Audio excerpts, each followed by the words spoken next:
Rangkaian upacara adat Jawa ada berupa panggih meliputi sarah sangan, lempar-lempar sirih, mencuci kaki, dan memecah telur. Pengantin bergandengan menuju pelaminan, kacar kucur dahar walimah atau makan bersama, dan terakhir sungkeman kepada orang tua. Nah, kali ini di dalam video saya akan mengambil upacara adat Jawa yang berupa prosesi wijikan. Prosesi wijikan juga sering disebut sebagai ranu pada. Ranu artinya air dan pada artinya membasuh kaki. Jadi ranu pada bisa diartikan sebagai prosesi membasuh kaki dengan air. Dalam prosesi ini mempelai perempuan mencuci kaki suami di dalam bokor atau wadah khusus berisi air kembang. Biasanya biaya pernikahan adat Jawa ditanggung oleh masing-masing calon dengan porsi yang berbeda. Sebagian besar biaya pernikahan ditanggung oleh perempuan. Adapun pihak laki-laki biasanya bertanggung jawab atas cincin kawin, biaya administrasi, izin menikah, sewa, atau pembelian pengantin. Banyak yang sepakat jika pernikahan adalah salah satu tahap penting dalam kehidupan setiap manusia. Begitu juga dengan wijikan yang dilakukan mayoritas orang Jawa.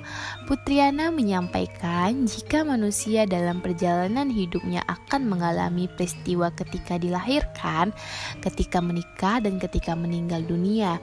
Ketiganya adalah siklus yang sangat penting. Meskipun tidak semua orang akan mengalaminya, tetapi secara sederhana, peristiwa tersebut merupakan siklus hidup manusia. Makanya tidak mengherankan jika permulaannya diiringi dengan berbagai upacara yang dirayakan. Maksudnya diadakan upacara tidak lain untuk memberitahu kepada masyarakat sekitar manakala ada daur hidup baru, sehingga tidak bisa jika hanya dilewatkan begitu saja. Menyoal prosesi pernikahan wijikan memang masih sangat tradisional. Beberapa sumber sejarah menyebutkan wijikan berasal dari keraton. Meski mulanya hanya dilakukan di dalam tembok keraton, tetapi seiring masuknya Islam di Jawa, tata cara mengenai pernikahan Jawa akhirnya berbaur dengan budaya Hindu serta budaya Islam. Dari akulturasi itu, wijikan kemudian keluar melewati tembok keraton yang pada akhirnya melahirkan rangkaian prosesi yang bisa kita lihat sekarang. Mengenai pelaksanaannya, wijikan dimulai dengan memasukkan kedua calon kaki suami ke dalam kotak persegi panjang yang di dalamnya sudah diberi isian daun pandan serta campuran bunga melati. Sang istri kemudian membasuh kaki calon suami dengan air bunga setaman sebanyak 3 kali.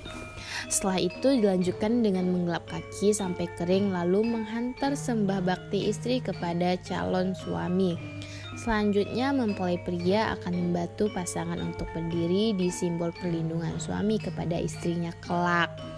Pemangku adat lalu menyentuh telur ayam yang masih mentah pada tiap-tiap dahi mempelai. Ritual diakhir dengan mengacuhkan telur hingga pecah dalam wadah persegi panjang, sembari mengucap harap agar segera diberi momen.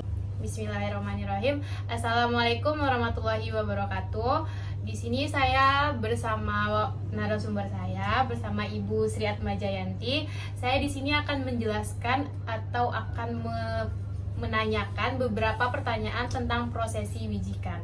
Sebelumnya ini Ibu Sri Atmajayanti, terima kasih sudah meluangkan waktunya untuk saya bisa mewawancarai.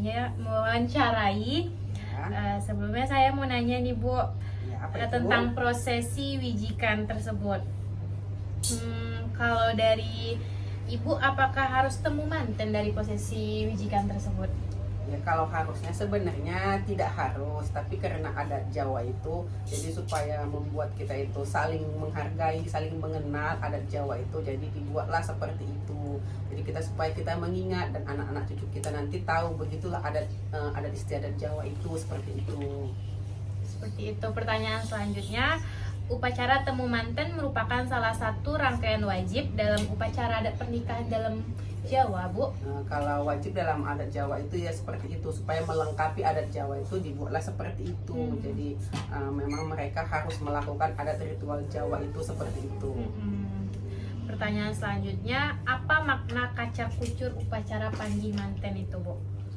Itu dia maknanya itu supaya kita dan suami itu nanti begitu menikah begitulah kita itu saling melengkapi, dan kita juga saling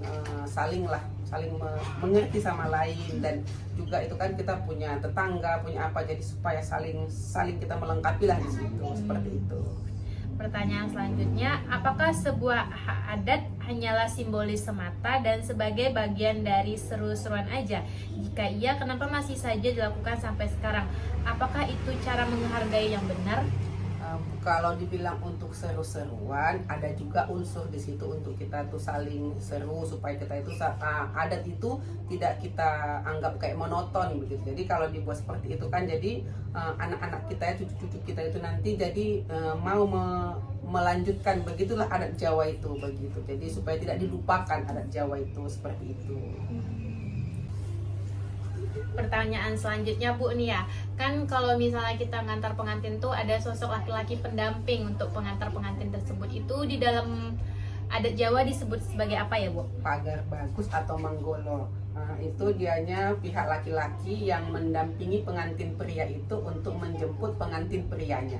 Oh, berarti untuk menjemput pengantin wanita. Pengantin wanitanya. Pengantin prianya didampingin lelaki lain untuk menjemput pengantin prianya, pengantin wanitanya. Iya, seperti itu. Selanjutnya, apa fungsi kembar mayang dalam pernikahan prosesi adat Jawa tuh, Bu? Kan ada tuh kalau ya, Ibu, apakah fungsi kembar mayang dalam pernikahan wajib? Itu kembar mayang itu kan artinya untuk bahwa sudah lepaslah masa lajang kita, jadi itu udah dibuatlah itu isyarat seperti itu. Jadi kan dia nanti kan kembar mayang itu pertama dibuat dia masih bagus, masih berseri, jadi setelah nanti dia lama dia akan kayak seperti setelah mengembang itu kan dia agak melayu, jadi seperti itulah, lepaslah sudah masa lajang kita, begitulah artinya.